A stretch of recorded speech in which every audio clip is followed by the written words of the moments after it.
Bonjour, bienvenue à toi aujourd'hui. J'espère que tu te portes bien.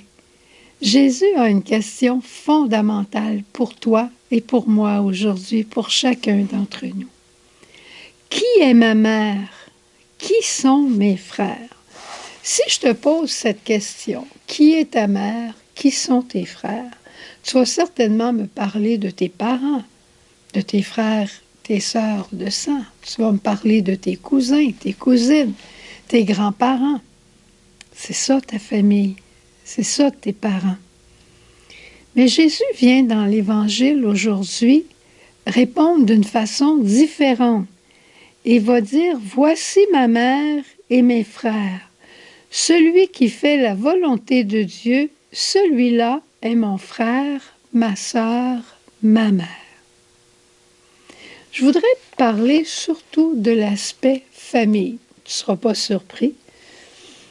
Il vient nous introduire, Jésus, dans une nouvelle forme de famille. Il y a notre famille de sang, mais il y a notre famille spirituelle, je dirais, qui est l'Église, et qui s'obtient par une plongée dans le sang de Jésus en sa mort et sa résurrection, et qui s'appelle notre baptême. Notre plongée dans le baptême de Jésus nous donne une vie nouvelle, une famille nouvelle. Pourquoi? Parce que plonger en Dieu, c'est plonger dans la famille de Dieu.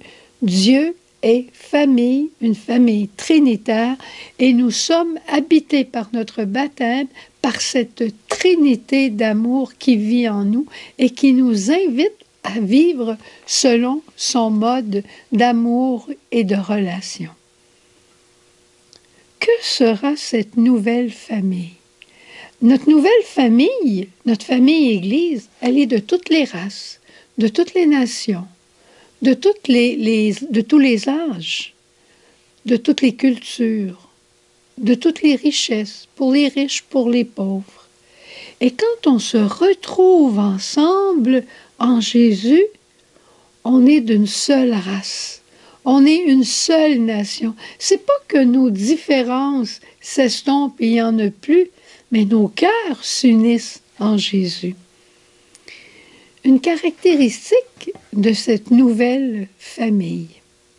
Je regardais une famille naturelle. Oh, c'est sûr que dans notre relation avec Dieu, il y a notre prière individuelle. Puis ça, c'est essentiel.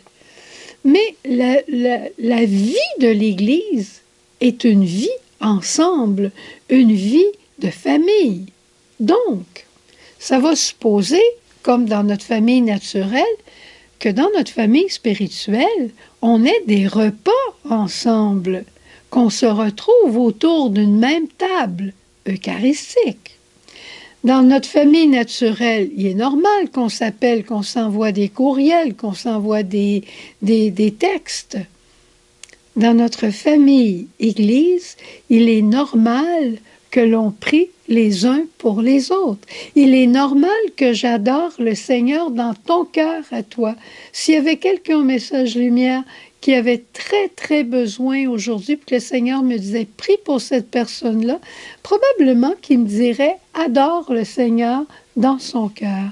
C'était un secret de Sœur Jeanne quand elle voulait rejoindre un ou l'autre de la famille qui était plus en besoin, puis elle n'arrivait pas à vraiment entrer en communication avec nous. Elle adorait la Trinité dans notre cœur, puis toujours la communication se refaisait. Pas toujours à l'heure qu'on veut, mais elle se refait. Dans une famille naturelle, il est normal qu'on s'entraide. Dans une famille Église, il est normal les œuvres de miséricorde. J'avais faim, j'avais soif, j'étais nu, j'étais prisonnier, j'étais malade. Tout ça de Matthieu 25. Alors tu vois, dans une famille aussi naturelle, on se pardonne, on recommence. Pense à tous les pardons qui ont été donnés quand vous étiez enfant. On jouait ensemble, on chicanait, on se pardonnait, puis on recommençait. Quand on est plus vieux, on raisonne un peu plus, on se pardonne un peu moins. Mais quand on vit au niveau du cœur, on se pardonne plus rapidement. nos familles naturelles ne sont pas des familles parfaites. Il n'y en a aucune. Puis notre famille Église, elle n'est pas parfaite en ses membres. On a des imperfections, des faiblesses, on a fait des erreurs, on a commis des péchés. On est une famille de pauvres pécheurs. Mais notre tête est sainte. Et ça, c'est le Christ. La tête de l'Église, c'est le Christ. Et la tête de l'Église, elle est sainte. Jamais elle ne périra. Elle sera attaquée, elle sera ridiculisée, elle sera bafouée, comme elle l'est un peu présentement. Elle perdra des plumes, notre Église deviendra plus pauvre, mais jamais elle ne périra. Jésus nous l'a dit. Les portes de l'enfer ne prévaudront point contre elle. Notre Église est dans la main de Dieu Père.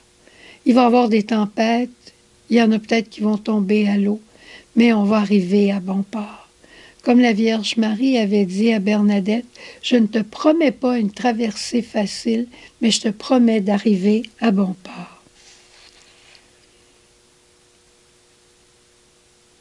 Qui relèvera aujourd'hui la vie de l'Église? Qui rebâtira aujourd'hui la vie de l'Église? Te souviens-tu quand le Seigneur a dit à François d'Assise, « Va et rebâtis mon Église » ?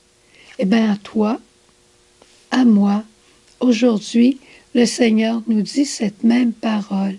Rebâtis mon Église par ta sainteté.